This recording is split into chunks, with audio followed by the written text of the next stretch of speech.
Well, the focus in Moscow today is supposed to be on peace. As you say, an American delegation is here for talks with Vladimir Putin. It's Steve Witkoff and Jared Kushner, Donald Trump's son-in-law, who are here to try and convince Russia to agree to their latest peace plan.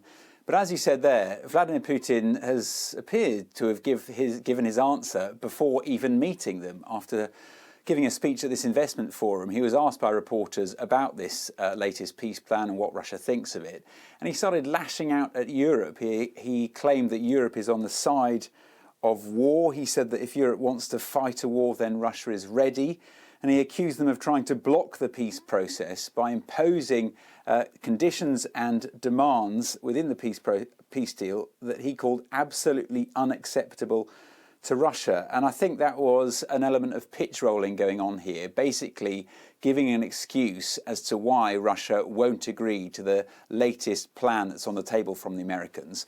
Remember, the first peace plan that emerged nearly 2 weeks ago was one that was heavily in Moscow's favour, 28 points that called for sweeping concessions from Ukraine.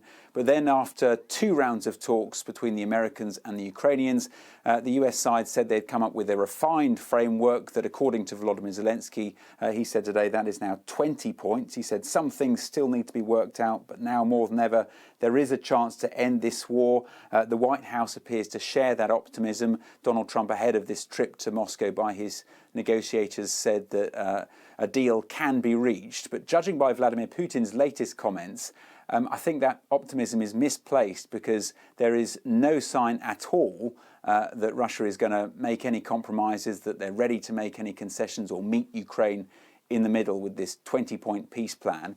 And all of this comes, of course, as Russia claims to have made some big gains on the battlefield. Last night, the Kremlin published footage of Russian soldiers waving a Russian flag in a town they claim was Pokrovsk.